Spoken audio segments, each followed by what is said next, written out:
దేవునికి స్తోత్రం. ప్రియమైన దేవుని పిల్లలారా, మనము ఈ దినము అమావాస్య దినము మనం చక్కగా దేవుని సన్నిధిలో మరి దేవుడు చెప్పిన ప్రకారం ప్రతి అమావాస్య దినమున ప్రతి విశ్రాంతి దినమున సర్వశరీరులు నా మందిరంలో మరి నాకు బ్రతుకు రావాలని దేవుడిని యెహోవా మరి మన లేఖనాల ద్వారా మనకు బయలుపరిచారు. అయితే ఈ దినము మనము వాక్యాన్ని ధ్యానం చేసుకుందాం.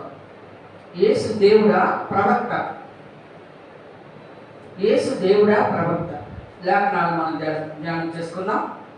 దేవుడైన యెహోవా మోషే ద్వారా మరి ఆయన కుమారుడైన క్రీస్తుని గురించి ఏమని ప్రవచించారు మనం లేఖనాల ద్వారా చదువుకుందాం. ద్వితీయోపదేశకాండము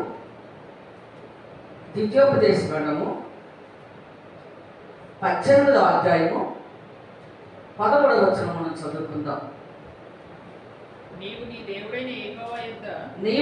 దేవుడైన యెహోవా యొద్ద యథార్థపరుడవై ఉండవలెను.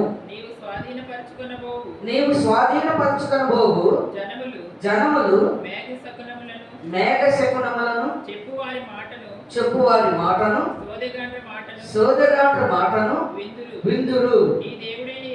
నీ దేవుడైన యెహోవా నిన్ను అలాగున చేయనీయడు. హోరేబులో ఆ సమాజ దినమున నీవు నేను చావక ఉండునట్లు మళ్ళీ నా దేవుడైన యెహోవా స్వరము నాకు వినబడకుండును గాక. ఈ గొప్ప అగ్ని నాకు ఇకను కనబడకుండును గాక అని చెప్పితివి. ఆ సమయమున నీ దేవుడైన యెహోవాను నీవు అడిగిన వాటి అన్నిటి చొప్పున నీ దేవుడైన యెహోవా నీ మధ్యను నా వంటి ప్రవక్తను నీ సహోదరులలో నీ కొరకు పుట్టించును. ఆయన మాట నీవు వినవలెను. మరియు యెహోవా నాతో ఇట్లనెను, వారు చెప్పిన మాట మంచిది. వారి సహోదరులలో నుండి నీ వంటి ప్రవక్తను వారి కొరకు పుట్టించదను. అతని నోట నా మాటలను ఉంచుదును. నేను అతనికి ఆజ్ఞాపించినది యావత్తును అతడు వారితో చెప్పును.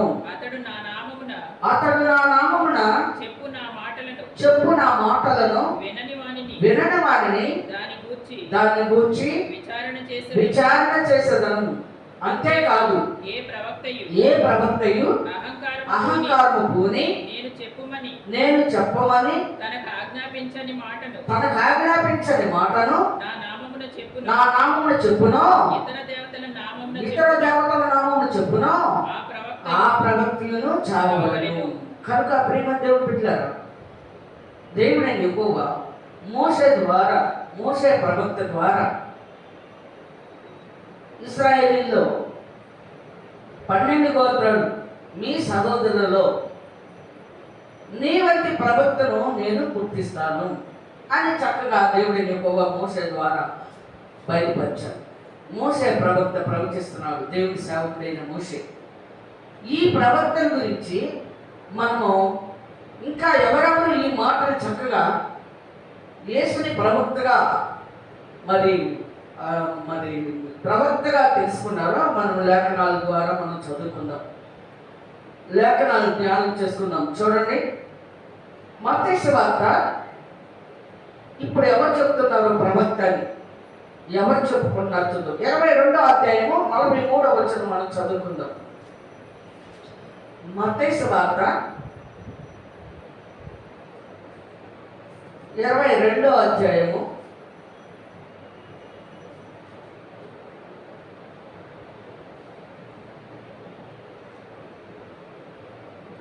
43వ వచనం మనం చదువుకుందాం. అందుకు ఆయన అలాగైతే నేను నీ శత్రువులను నీ పాదముల క్రింద ఉంచు వరకు నీ పాదముల కింద ఉంచు వరకు నీవు నా కుడి పార్శ్వమున కూర్చుండమని ప్రభువు నా ప్రభువుతో చెప్పెను అని దావీదు ఆయనను ప్రభు అని ఆత్మ వలన ఎలా చెప్పుచున్నాడు.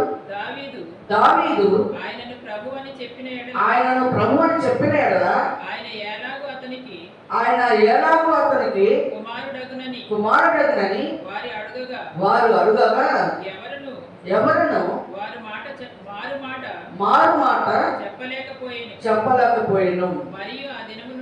మరియు ఆ దినము నుండి ఎవడును ఆయనను ఒక ప్రశ్నయు అడుగ తెగింపలేదు.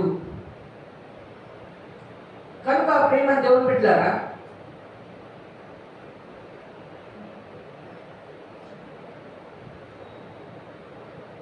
కనుక దావీదు కూడా యేసుక్రీస్తుని గురించి ప్రభు అని చెప్పిన ఎడల ఆయన యాలవతనికి కుమారుడు అని వారిని అడుగుగా ఎవరునూ మారు మాట చెప్పలేకపోయింది. మరియు ఆ దినము నుండి ఎవరునూ ఆయనను ఒక ప్రశ్నయు అడుగు తెగింపలేదు. కనుక ప్రేమ దేవుడు బిడ్డలారా, దేవుడు కుమారుడిగా ప్రవక్తగా నీ వంటి ప్రవక్తను మీ సహోదరులో నేను పుట్టిస్తానన్నాడు. దావీదు వంశంలో యూదా గోత్రంలో పుట్టాడు. యేసుడు ప్రవక్తగానే పుట్టాడు. కనుక ఆ ప్రవక్త మాట వినని వారిని విచారణ చేయను అని లేఖనాల్లో మనకు బయలుపరచబడి ఉన్నది. మత్తయి సువార్త 22వ అధ్యాయము 31వ వచనం మనం చదువుకుందాం. మృతుల పునరుత్థానమును గూర్చి నేను అబ్రహాము దేవుడను ఇస్సాకు దేవుడను యాకోబు దేవుడనై ఉన్నానని దేవుడు మీతో చెప్పిన మాట మీరు చదవలేదా? ఆయన సజీవులకే దేవుడు కాని మృతులకు దేవుడు కాడని వారితో చెప్పాను. జనులు అది విని ఆయన బోధకు ఆశ్చర్యపడింది. ఆయన సద్దుకయ్యల నోరు మూయించనని పరిసయ్యులు విని కూడి వచ్చేది. వారిలో ఒక ధర్మశాస్త్ర ఉపదేశకుడు ఆయన శోధించుచు బోధకుడా ధర్మశాస్త్రంలో ముఖ్యమైన ఆజ్ఞ ఏదని అడిగాను. అందుకైన నీ పూర్ణ హృదయముతోను నీ పూర్ణాత్మతోను నీ పూర్ణ మనసుతోను నీ దేవుడైన ప్రభువును ప్రేమింపవలెనన్నది. ఇది ముఖ్యమైనది మొదటియునైన ఆజ్ఞ.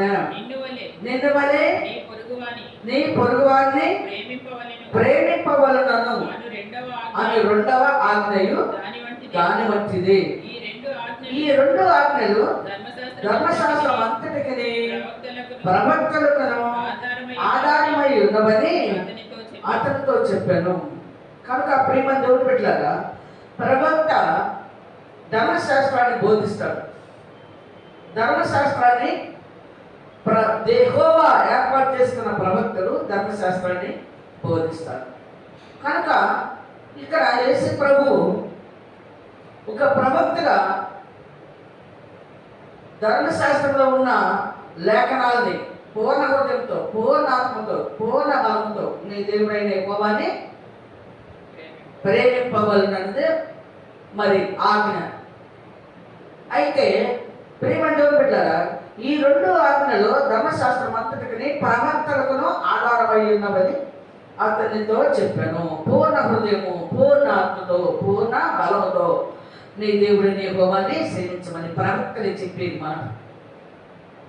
కనుక మన దేవుడైన యెహోవాని పూర్ణ ఆత్మతో, పూర్ణ మనసుతో, పూర్ణ బలముతో మనము సేవించాలి, ప్రేమించాలి. మత్తయి సువార్త 13వ అధ్యాయము 16వ వచనం మనం చదువుకుందాం. మత్తయి సువార్త 13వ అధ్యాయము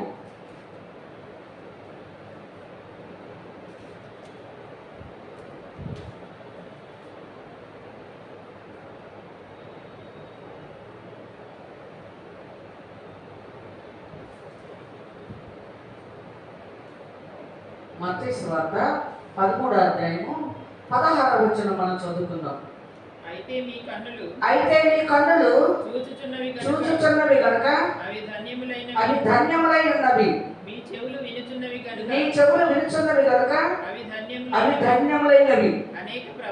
అనేక ప్రవక్తలను నీతిమంతులను మీరు మీరు చూచు వాటిని చూడగోరి చూడకపోయేది. మీరు మీరు విని వాటిని వినగోరి వినకపోయిరని మీతో నిశ్చయముగా చెప్పుచున్నాను. కనుక ప్రియమైన దేవుని బిడ్డలారా, అనేక ప్రవక్తలను నీతిమంతులను మీరు చూచు వాటిని చూడగోరి చూడకపోయేది. మీరు విని వాటిని వినగోరి వినకపోయిరని మీతో నిశ్చయముగా చెప్పుచున్నాను. కనుక ప్రియమైన దేవుని బిడ్డలారా, ఇక్కడ ప్రవక్త చెప్పిన మాటలు వినాలి. వినని వారిని విచారణ యేసు ప్రభు చెప్పిన మాటలు వినాలి. తండ్రిని గురించి, ప్రవక్తల గురించి, మరి మరి దేవుని యొక్క సేవకుల గురించి చక్కగా చెప్తున్నారు. ఎవరెవరు ఏ విధంగా ప్రవచనము మోషే చక్కగా చెప్పాడు. మోషే యేసుక్రీస్తు గురించి ప్రవక్త, మీ సహోదరులో ఒక ప్రవక్త నేను పుట్టిస్తాను, అతని మాట మీరు వినండి, వినని వారిని విచారణ చేస్తాను. కనుక అంతమంది ప్రవక్తలు వినవారి వింటలేదండి, చూసారా? కనుక అప్పుడు వినే వాళ్ళే ధన్యులు. ప్రవక్త చెప్పిన మాటలు, యేసు ప్రభు చెప్పిన మాటలు వినివాడే ధన్యుడు. ప్రవక్త కనుక దేవుడు పంపించిన పరిశుద్ధ ప్రవక్త కనుక ఆయన చెప్పిన మాటలు మనం వినాలి. అందుకే యేసు ప్రభు అన్నాడు, ఈ నా మాటలు విని వీటి ప్రకారము చేయవాడు బండ మీద తన ఇల్లు కట్టిన బుద్ధిమంతుని పోలి ఉండునని చక్కగా చెప్పాడు. కనుక ఇక్కడ శిష్యులతోటి ప్రియమైన దేవుని బిడ్డలారా మరి ఉపమాన రీతిగా చెప్తా ఉన్నాడు యేసు ప్రభు. ప్రవక్త చెప్పిన మాటలు వినాలి. కొందరు వినరు, ప్రవక్త ఏం చెప్తున్నాడు అని వినరు, చెవులుండి వినరట. ప్రవక్త ఏం చెప్తున్నాడు, కొందరు వినగోరి వినరట. మరి కొందరు చక్కగా విని దాని ప్రకారము నడుచుకుంటారు. లేఖనాల్లో మన మార్కు సువార్త 6వ అధ్యాయము 1వ వచనం మనం చదువుకుందాం.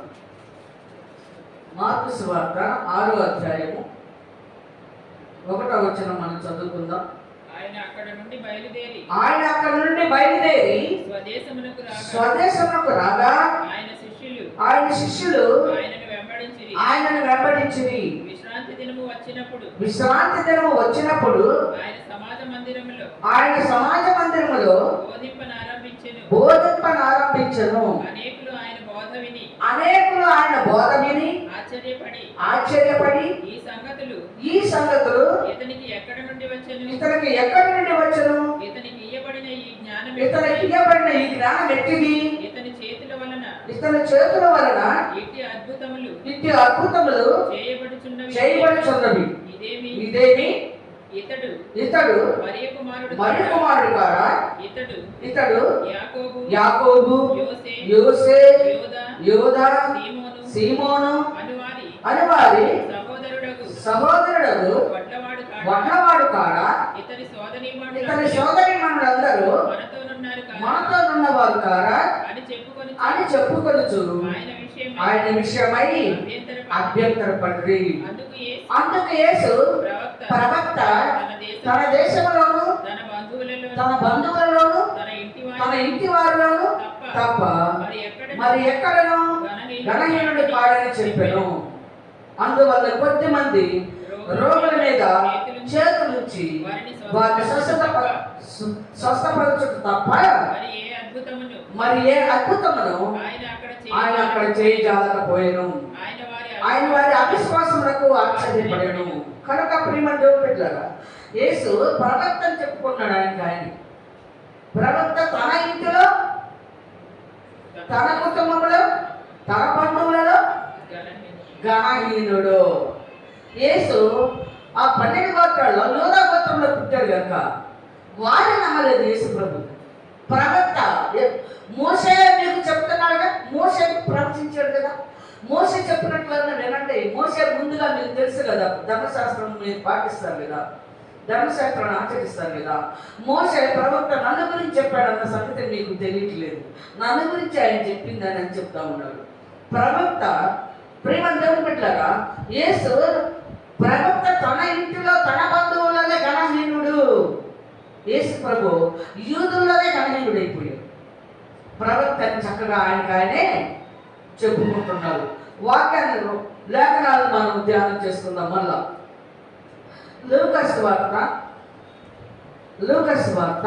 4వ అధ్యాయము 18వ వచనం చదువుకుందాం. లూకాసు వార్త 4వ అధ్యాయము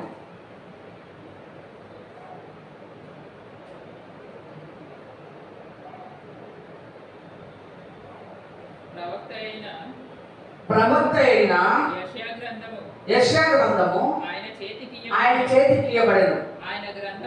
ఆయన గ్రంథము లోపల ప్రభువు ఆత్మ నా మీద ఉన్నది, పేదలకు సువార్త ప్రకటించుటకై ఆయన నన్ను అభిషేకించను, చెరలోనున్న వారికి విడుదలను, గ్రుడ్డి వారికి చూపును కలుగునని ప్రకటించుటకును, నలిగిన వారిని విడిపించుటకును, ప్రభువు యెహోవా హితవచనము ప్రకటించుటకును ఆయన నన్ను పంపి ఉన్నాడు అని వ్రాయబడిన చోటు ఆయనకు దొరికెను.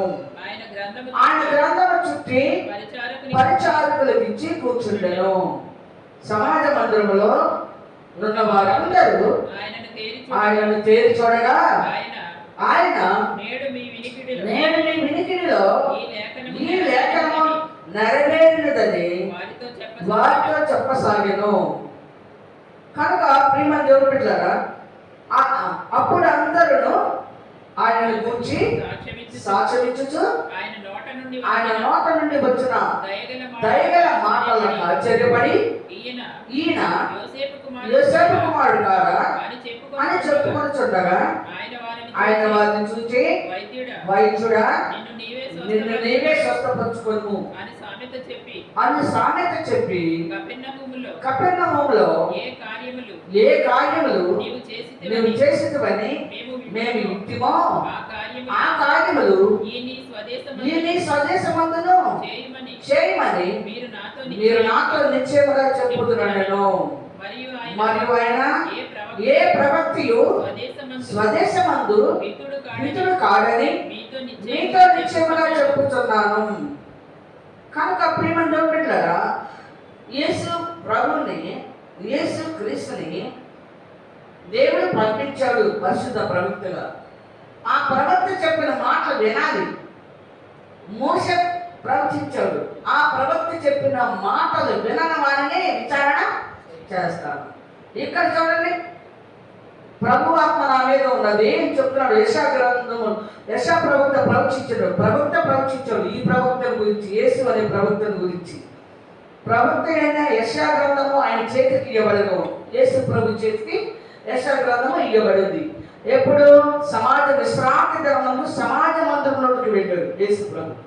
విశ్రాంతి దినమందు సమాజ మందిరంలోకి వెళ్ళినప్పుడు యెషయా ప్రవక్త ప్రవచించిన ఆ గ్రంథము ఆయన చేతికి ఇయ్యబడింది. ఆయన గ్రంథం రూపగా ప్రభువు ఆత్మ, యెహోవా ఆత్మ నా మీద ఉన్నది, పేదలకు సువార్త ప్రకటించుటకై ఆయన నన్ను అభిషేకించను, చెరలో ఉన్న వారికి విడుదలను, గుడ్డి వారికి చూపును కలుగునని ప్రకటించుటకును, నలిగిన వారిని విడిపించుటకును, యెహోవా హితవచనము ప్రకటించుటకును ఆయన నన్ను పంపి ఉన్నాడు. చూసారా, ఇంత చక్కగా ఆ విశ్రాంతి దినమున దేవుని ఆలయంలో చేరి యేసు ప్రభు బోధిస్తూ ఉండగా ఎంత చక్కగా తండ్రిని గురించి చెప్తున్నాడు. దేవుని ఆత్మ నా మీదకి వచ్చి ఉన్నది, యెహోవా ఆత్మ నా మీద ఉన్నది.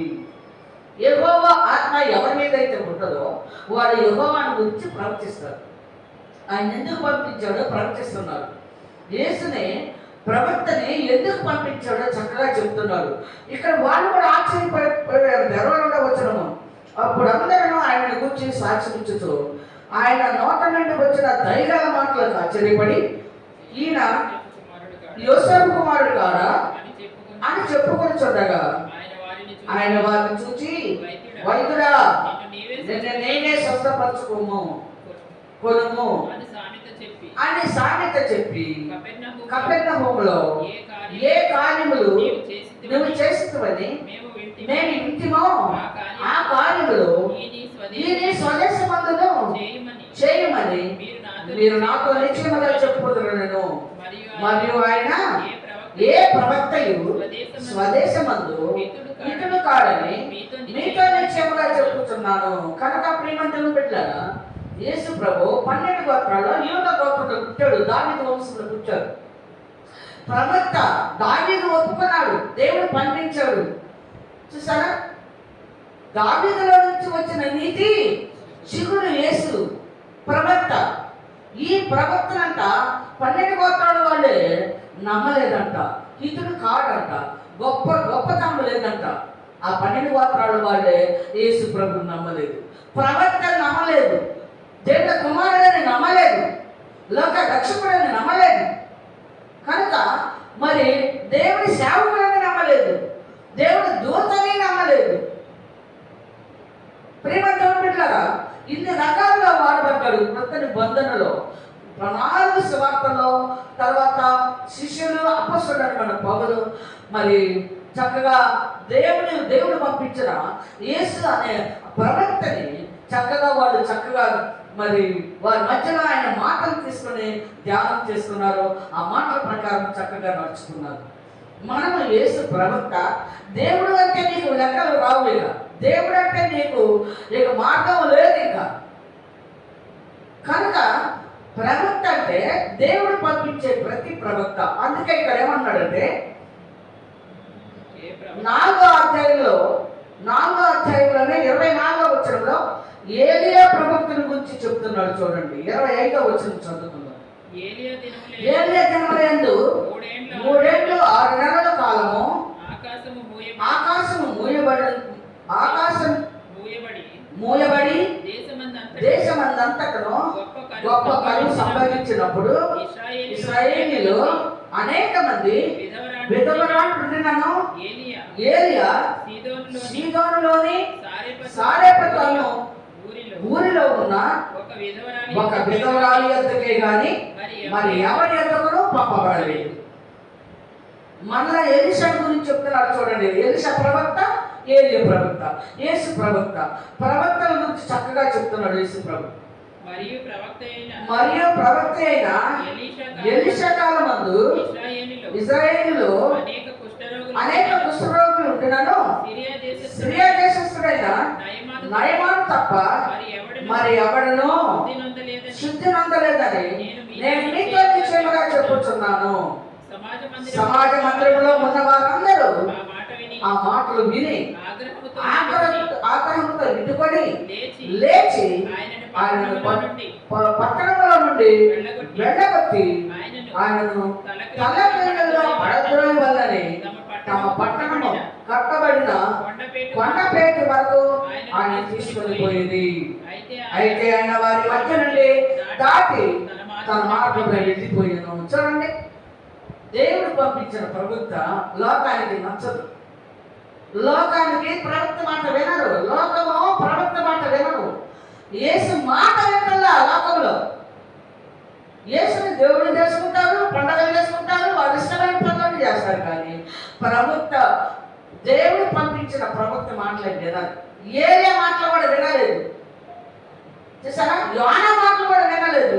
చివరికి యోనా భయపడ్డాడు. యోనా వెళ్ళి నినివే పట్టణంలో దేవుడు చెప్పమన్న మాటలన్నీ కూడా చెప్తే, దేవుడికి వైపుకు మీరు తిరగకపోతే, దేవుని నమ్ముకోకపోతే ఒక్కరు తిరగటే ఆ నినివే పట్టణం అంతా మారు మనసు పొందింది. ప్రవక్త యోనా.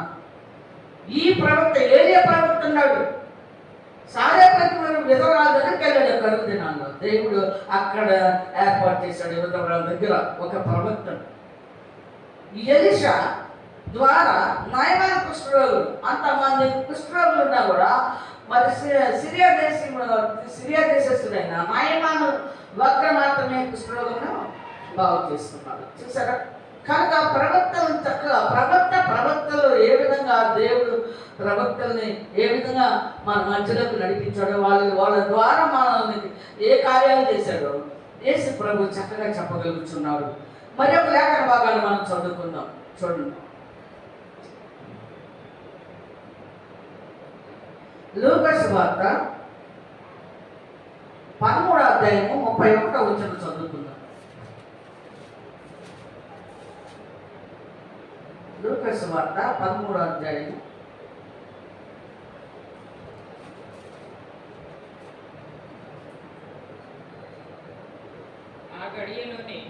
ఆ గడియలోనే కొందరు పరిసయ్యులు వచ్చి నీవెక్కడ నుండి బయలుదేరి పొమ్ము, హేరోదు నిన్ను చంపగోరుచున్నాడని ఆయనతో చెప్పగా ఆయన వారిని చూచి మీరు వెళ్ళి ఆ నక్కతో ఇలాగ చెప్పుడి, ఇదిగో నేడును రేపును నేను దయ్యములను వెళ్ళగొట్టుచు రోగులను స్వస్థపరచుచు నుండి మూడవ దినమున పూర్ణ సిద్ధి పొందెదను. అయినను నేడు రేపు ఎల్లుండి నా త్రోవను నేను పోవుచుండవలెను. ప్రవక్త యెరూషలేమునకు వెలుపల నశింపవలదు. యెరూషలేమా ప్రవక్తలను చంపుచు నీ యొద్దకు పంపబడిన వారిని రాళ్లతో కొట్టుచు ఉండుదానా?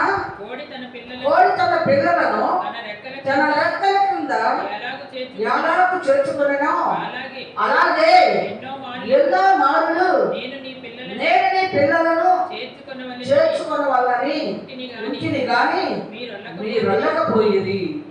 ఇదిగో మీ ఇల్లు మీకు పాడుగా విడువబడి ఉన్నది. ప్రభు పేరట వచ్చేవారు ఆశీర్వదింపబడ్డగాక. అక్కడ చెప్పబడిందంట, బ్లెస్సింగ్ అని ఉంటుందంట ఇంగ్లీష్లో. ఆశీర్వదింపబడ్డగాక. మీరు చెప్పుబట్టు మీరు నన్ను చూడరని మీతో చెప్పుచున్నాను నేను. ప్రవక్త చూడండి, ప్రవక్త యెరూషలేమునకు వెలుపల నశింపవలదు. ఎడగొట్టారంట యేసు ప్రభుని. చూడండి, అద్భుతకారులు, ఆశ్చర్యకారులు, రోగుల్ని, గుడ్డల్ని, కుంటల్ని, సత్యాలను లేపుతుంటే, ఎన్నో గొప్ప గొప్ప కార్యాలు చేస్తుంటే, గొప్ప గొప్ప కార్యాలు చేసేవాళ్ళు బాగుపరచడం ఇష్టం లేదా? వాళ్ళు అలాగే ఉండిపోవాలేమో, వాళ్ళు అలా గుడ్డోడుగానే ఉండాలేమో, కుంటోడుగానే ఉండాలేమో, మూగోడుగానే ఉండాలి, దయ్యాలు పెట్టినట్టే ఉండాలి. అంటే మా సమాజము ఇష్టపడుతుందా బాగుపడటం? యేసు ప్రభుని అనుమానిస్తున్నారు మాటికి. ప్రవక్త యెరూషలేమునకు వెలుపల నశింపవలదనెను. యేసు తానే ప్రవక్త చెప్పుకున్నాడు. చాలా ఓర్పు సహనం కలిగితేనే మనం యేసు ప్రభుని ఎవరో తెలుసుకోగలం. నువ్వు యేసు ప్రభు ఎవరో తెలుసుకో ముందు.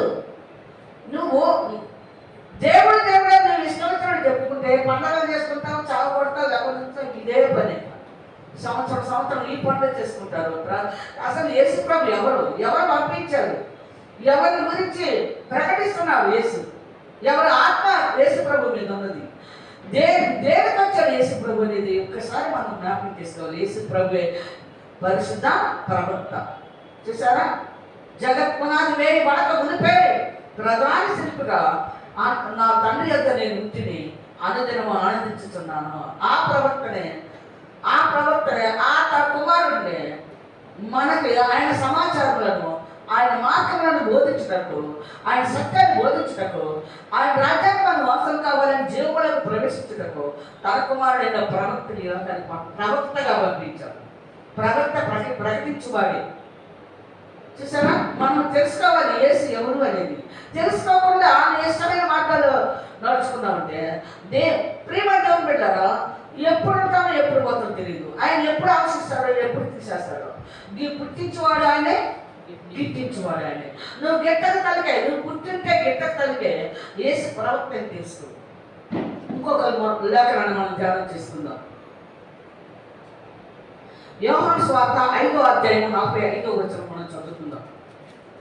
యోహాను సువార్త 5వ అధ్యాయము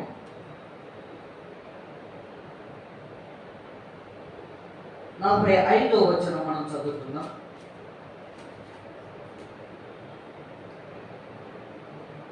మీరు ఆశ్రయించుచున్న మోషే మీ మీద నేరము మోపును. అతడు నన్ను గూర్చి వ్రాసిన గనుక మీరు మోషేను నమ్మినట్లయినా నన్నును నమ్ముదురు. మీరు అతని లేఖనములను నమ్మని ఎడల నా మాటలు ఎలాగూ నమ్ముతున్నా. నేను మోషే క్రీస్తుని గురించి, యేసుని గురించి, దేవుని కుమారుని గురించి ప్రవక్త అని చక్కగా చెప్పాడు. మోషే నీకు తెలీదా? ధర్మశాస్త్రం నీకు చదవట్లేదా? మోషే ఏం పలికాడు? నన్ను గురించేగా ఆయన చెప్పింది. మీరు ఆయన నమ్మినట్లయితే మోషే ప్రవక్త గురించి చెప్పాడు. మన సహోదరులో ఒకరిని పుట్టిస్తాను, అతని నోట్లో నా మాటలు ఉంచుతానని చెప్పాడు కదా. మీరు ఆయన నమ్మినట్లయితే నన్ను మీరు నమ్ముతారు. చూసారా? ఆయన నేను నమ్మకపోతే నన్ను కూడా నమ్మరు. ప్రవక్తను నన్ను కూడా మీరు నమ్మరు. మరి యోహాను సువార్తలో ఇంకొక మాట చదువుకుందాం చూడండి. అయితే ఇప్పుడు ఈ యోహాను సువార్తలో యేసు ప్రభు ఆ శిష్యులతో, అక్కడ యూదులతో మాట్లాడుతున్నారు. ఎందుకంటే వారు యేసు ప్రభుని నమ్మటం లేదు. నన్ను పంపించాడు దేవుడు, నేను దేవుని కుమారుడిని, నన్ను పంపించాడు, నా మాటలు మీరు వినండి, నా మాటలు మీరు వింటే మీరు నిత్యజీవమునకు వారసులవుతారు. నన్ను బోధకుడిగా, సేవకుడిగా, ప్రవక్తగా, ఇమ్మానుయేలుగా నేను మీతో ఉంటే మీకు దేవుడు తోడైనట్టే. అంటే దేవుడిని మీరు ఎవరు చూడలేరు. నేనే, నా రూపమే దేవుడు. నా పోలిక ఆయన పోలిక, నా పోలిక ఒకటి. నన్ను పంపించాడు ఆయన. మీరు చూడలేదు, ఎందుకంటే పాపంలో జీవించేవారు కనుక. అందుకని మధ్యవర్తిగా నన్ను పంపించాడు. నా పోలిక మీరు ఉన్నారు. నేను ఆ తండ్రి ఏకమవ్వాలంటే ఆ తండ్రి మాటలు, ఆ తండ్రి మార్గాల్లో మనం నడుచుకోవాలని లేఖనాల్లో మనకు బయలుపరచబడి ఉన్నది. అపోస్తల కార్యంలో 3వ అధ్యాయము శిష్యులు చెప్తున్నారు చూడండి. అపోస్తల కార్యము 3వ అధ్యాయంలో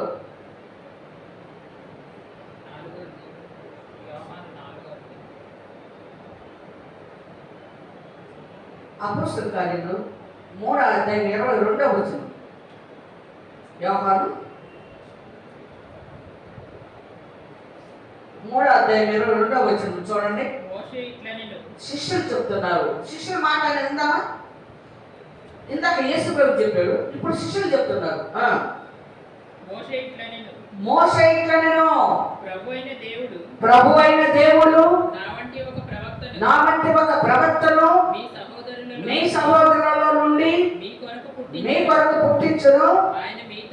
ఆయన మీతో ఏమి చెప్పినానో అన్ని విషయములలో మీరు ఆయన మాట వినవలెను. ఆ ప్రవక్త మాట వినని వాడు ప్రజల్లో ఉండకుండా సర్వనాశనమగునెను.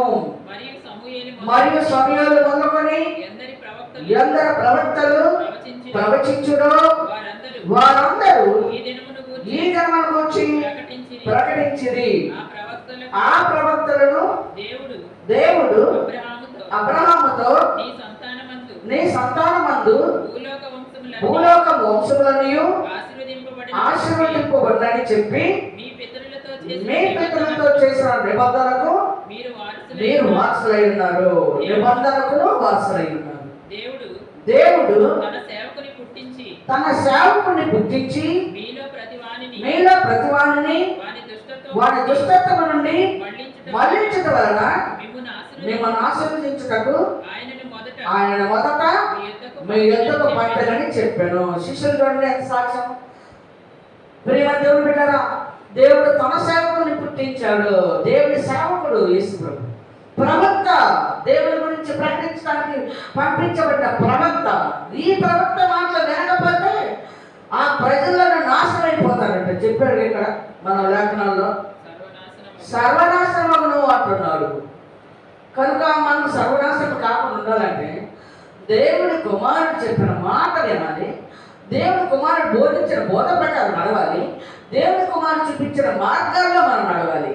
దేవుని కుమారుడు యెరూషలేము దేవాలయానికి వెళ్ళి అక్కడ ఏ కార్యక్రమాల్లో కలిసి ఆచరించారో మనం చక్కగా నడుచుకోవాలి. దేవుని మాట, ప్రేమ దేవుని బిడ్డలారా, దేవుని మాట జీవపు ఊట. దేవుని మాటను తీసేసావో ఆయన ప్రజల నుండి నీ పేరు కొట్టివేయబడుతుంది. విశ్రాంతము, అమావాస్య, 4 పండగలు యేసు ప్రభు చక్కగా యెరూషలేము దేవాలయానికి వెళ్ళి అక్కడ చక్కగా మరి దేవాలయంలో బోధించాడు. అనేక రకరకాలుగా హింసపడ్డాడు, బాధపడ్డాడు, చంపాలనే ప్రయత్నం చేశాడు. తన సహోదరులను ఆయన యందు నమ్మక ఉంచలేకపోయింది. ప్రేమ దేవుని బిడ్డలారా, ప్రవక్త చెప్పే మాటలు విందాం, మనం ప్రవక్తలు పలికిన మాటలు విందాము. కనుక మరి ఒక లేఖన భాగం మనం చూద్దాం. అపోస్తలుల కార్యములు 7వ అధ్యాయము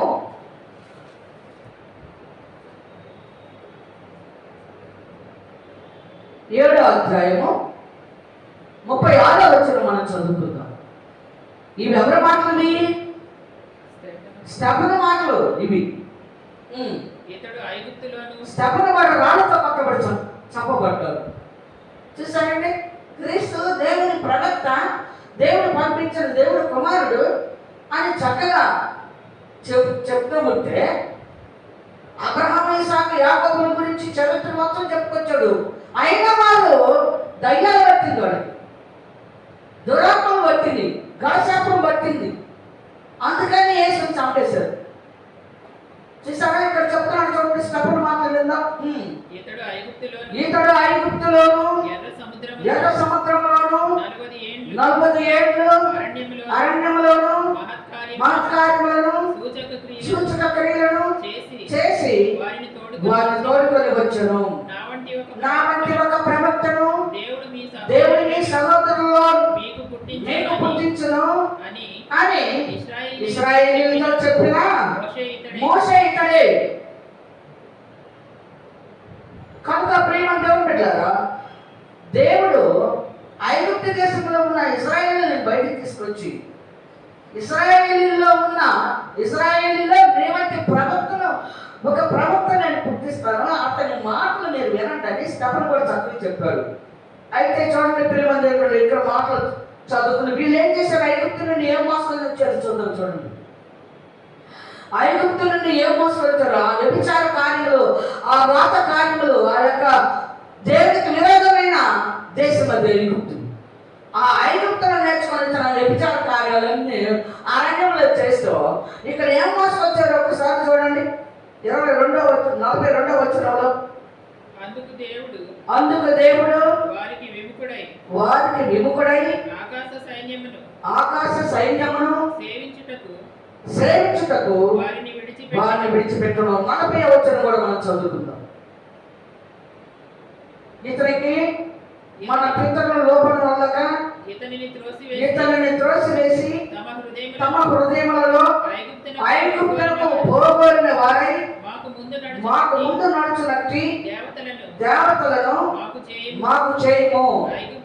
ఐగుప్తు దేశంలో నుండి మనలను తోడుకొని వచ్చిన ఈ మోషే ఏమాయనో మాకు తెలియదని అహరోనుతో అనేది.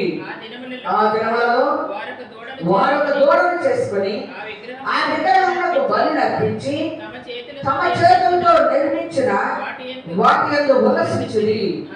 అందుకు దేవుడు వారికి విముఖుడై ఆకాశ సైన్యమును సేవించుటకు వారిని విడిచిపెట్టెను.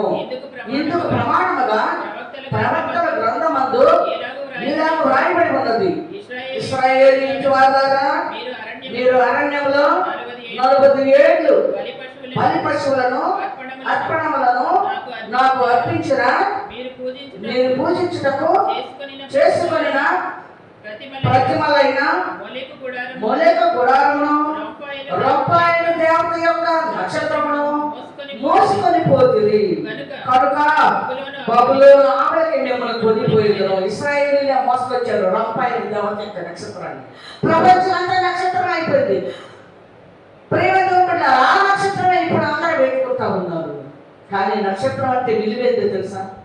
నక్షత్రము దానికి దేవుడు ఏం చెప్పాడు తెలుసా? దానియేలు గ్రంథంలో 12వ అధ్యాయంలో ఉంటుంది. ఆ నక్షత్రము ఎవరు అనేకుల్ని దేవుడి వైపుకి దేవుడి వైపుకి త్రిప్పేదరో వారి నక్షత్రము అనే ప్రకాశించదరో. చూసారా? అంటే నువ్వు దేవుడి వైపుకి త్రిప్పగలిగితే నక్షత్రమే నువ్వు. ఒక యేసుప్రభువు కాదు నక్షత్రం. నువ్వు అనేకులు దేవుడి వైపుకి త్రిప్పావనుకో నువ్వు నక్షత్రం అయిపోతావు. అంటే నువ్వు వెలుగుతూ అనేక మందిని వెలిగిస్తున్నావు. ఈ రొప్పాయిన దేవత అది నాశనం అయ్యి అందరు నాశనం చేస్తుంది. అది మోసుకొచ్చుకున్నారంట. లోకమంతా ఈ నక్షత్రంతోనే ఆనందిస్తున్నారు. కనుక యేసు ప్రభు మాట వినాలి, దేవుని కుమారుడైన క్రీస్తు మాట వినాలి, దేవుని సేవకుడైన యేసు ప్రభు మాట మనం వినాలి, ప్రవక్త మాట మనం వినాలి. దేవుడు పంపించే ప్రవక్తని మోసే ద్వారా మనకు చెప్పి ఉన్నాడు. కనుక మోసే స్తెఫను సాక్ష్యం ఇస్తున్నాడు, శిష్యులు కూడా సాక్ష్యం ఇచ్చారు. చూసారా? ఆయనే ప్రవక్త తన ఇంటిలోను తన దేశంలోను తన కుటుంబంలోను గణహీనుడు. ఇజ్రాయెల్ దేశంలోనే గణహీనుడు యేసు ప్రభు. ఇక మన దేశానికి వచ్చాడు, మన ప్రపంచం అంతా వచ్చాడు. ఏమని వచ్చాడు? దేవుడిని వచ్చాడు. దేవుడి కుమారుడు దేవుడు అయిపోయాడు. ఇక ఆ దేవుడి దగ్గరికి ఏం పోతాడు? ఆయన చూసే కన్నులు మనకు లేవు, హృదయం మనకు లేదు, పరిశుద్ధత మనకు లేదు, పవిత్రత మనకు లేదు. ఆయన చూడలేక కన్నులు మనకు లేవు, మనం గుడ్డివారు మీద ఉన్నాం. ఆయన చూడలేదు. మనం ఆయన కుమారుడిని క్రీస్తుని ఆయన పొరుగులో పుట్టిన ఆయన కుమారుడిని లోకానికి పంపించి ఆయన ప్రవక్తగా పంపించి మనలను నిత్య జీవనకు వార్తలు చేసుకోవడానికి మధ్యవర్తిగా దేవుడు తన కుమారుడైన తన సేవకుడైన ప్రవక్తని లోకమునకు పంపించాడు. యేసు దేవుడు పంపించిన ప్రవక్త. కనుక నీవు నేను మనందరూ కూడా యేసుని ప్రవక్తగా అంగీకరిస్తే అప్పుడు దేవుడు నీలో ఉంటాడు. ప్రవక్తగా అంగీకరిస్తే దేవుడు నీలో ఉంటాడు. నువ్వు యేసు ప్రభుని దేవుడిని అన్నావు, దేవుడు నీకు ఉండడే కాదు. అందుకే అక్రమం చేయమన్నారు, మీరెవరో నాకు తెలియదు, నా ఇద్దరు నుండి తొలగిపోయింది. ఇప్పుడు నన్ను ఒప్పుకున్నట్లయితే ఒక ప్రవక్తగా నేను నా తండ్రి యొక్క నిబంధన కూడా ఒప్పుకుంటాయా? నేను చెప్పిన మాటలు విన్నారయ్యా, నేను చెప్పిన బోధ విన్నారయ్యా, నేను చూపించిన మాటలు నడిచారయ్యా, నేను దేవుని నేను నీ ఆలయానికి వెళ్ళి ఏమేం చేశానో అన్నీ చక్కగా నాకు సుమార్తలో చక్కగా విని ఆ ప్రకారం నడుచుకున్నారయ్యా. వీరిని జ్ఞాపకం చేస్తాయా, వీరు నశించి నరకానికి బాగోడదని వీరు విన్నారయ్యా. విన్నారు, వీరిని జీవంలోకి నడిపించాయని మరి పరలోక రాజ్యానికి వాసన చేయాలి. యేసు ప్రభు మనకి అక్కడ కూడా యేసు ప్రభు మన మీద సాక్ష్యం దొరికింది. ఇప్పుడు యేసు ప్రవక్తని దేవుడి కుమారుడని బోధకుడని నువ్వు నమ్మకం లేదనుకో, అక్కడ నేను కూడా నా తండ్రి యొక్క మిమ్మల్ని ఒప్పుకోను. ఆయన అక్కడ ఒప్పుకోడు. కనుక మనం భూమి మీద బ్రతుకున్నప్పుడే మన యొక్క దేహంలో ఆత్మ ఉన్నప్పుడే ప్రాణం ఉన్నప్పుడే దేవుణ్ణి, దేవుని కుమారుడిని, దేవుని ప్రవక్తని, దేవుని సేవకుడిని, దేవుని దూతని చూసారా రక్షకుడిని మనం తెలుసుకొని నిత్య జీవనకు వారసులైనట్లుగా సిద్ధపడి అనేక మందికి మనం సిద్ధపరచుకుందాం. దేవుడు తన వాక్యం దీవించునగాక. ఆమేన్, ఆమేన్.